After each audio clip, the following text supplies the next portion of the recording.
जय श्री राम। रघुपति राघव राजा राम, पतित पावन सीताराम।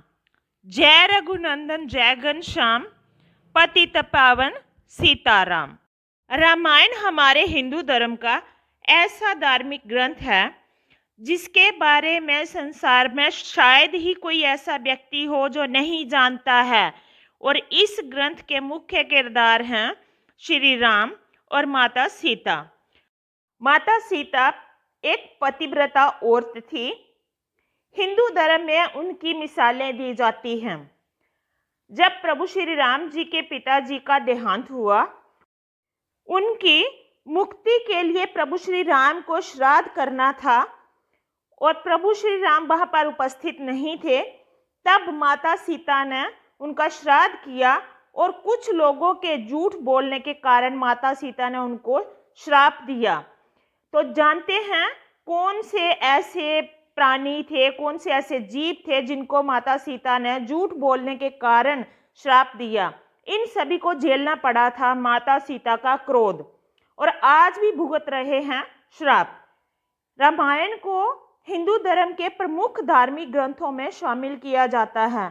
इसमें वर्णित पौराणिक कथाएं ज्ञान का भंडार हैं जो सभी लोगों को प्रेरणा देने का काम करती हैं। ऐसे में आज हम आपको रामायण में वर्णित एक ऐसी कथा बताने जा रहे हैं जिसमें झूठ बोलने पर इन सभी को माता सीता का क्रोध का सामना करना पड़ा था। रामायण से संबंधित कई कथाएं पढ़ने और सुनने को मिलती हैं। माता सीता रामायण ग्रंथ के प्रमुख पात्रों में से एक हैं, जिन्हें भगवान श्री राम जी की पत्नी के रूप में वर्णित किया गया है। ऐसे में चलिए जानते हैं माता सीता से जुड़ी एक ऐसी कथा जिसमें ये बताया गया है कि माता सीता का श्राप किन लोगों को आज भी झेलना पड़ रहा है और क्यों झेलना पड़ रहा है।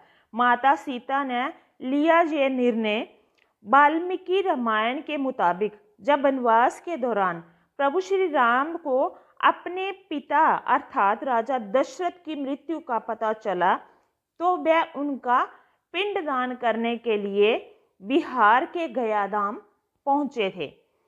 इस दौरान भगवान राम और लक्ष्मण पिंडदान की तैयारी के लिए सामग्री एकत्रित करने के लिए चले गए।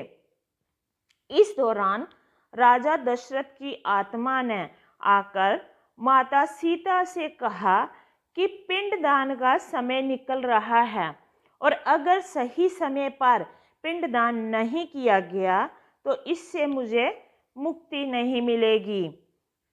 लेकिन उस समय वहां पर भगवान श्री राम उपस्थित नहीं थे, जिस कारण माता सीता ने खुद ही पिंडदान करने का निर्णय लिया। राजा दशरथ के पिंडदान के दौरान माता सीता ने तट पर मौजूद ब्राह्मण, गाय, वट वृक्ष, कौवे और फल्गु नदी को इसका साक्षी बनाया। राजा दशरथ ने माता सीता का पिंडदान स्वीकार किया और वे तृप्त होकर पितरलोक को चले गए। इस दौरान जब भगवान श्री राम और लक्ष्मण लौटे तो सीता माता ने उन्हें सारी बात बताई, लेकिन ये सुनकर राम और लक्ष्मण को बहुत ही आश्चर्य हुआ। तब सीता माता जी ने उन सभी साक्षी को गवाही के लिए बुलाया, जिसमें से केवल वट वृक्ष ने सत्य कहा, लेकिन अन्य सभी साक्षी इस बात से मुकर गए और कहने लगे कि उन्हें इस विषय में कोई जानकारी नहीं है। फल्गु नदी, गए और केतकी ने भी दिया कि उन्हें इस बारे में कुछ भी पता नहीं है।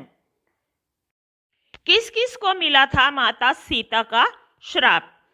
4 गवाहों के झूठ बोलने से माता सीता बहुत क्रोधित हुई और उन्होंने सभी को श्राप दे दिया, जिसमें से फल्गु नदी को श्राप दिया कि एक समय बाद उसमें पानी नहीं रहेगा। इसी कारण से गया में मौजूद फल्गु नदी आज भी सूखी है। वहीं गाय को श्राप दिया कि पूजनीय होने के बाद भी वह खाने के लिए दर दर भटकेगी, जिसे हम आज भी सच होते हुए देखते हैं। वहीं माता सीता ने ब्राह्मण को ये श्राप दिया कि उसे कितना भी मिले लेकिन फिर भी उसके यहाँ हमेशा दरिद्रता बनी रहेगी। इसी के साथ कोय को श्राप मिला कि अकेले खाने से उसका पेट नहीं भरेगा और उसकी आकस्मिक मृत्यु होगी।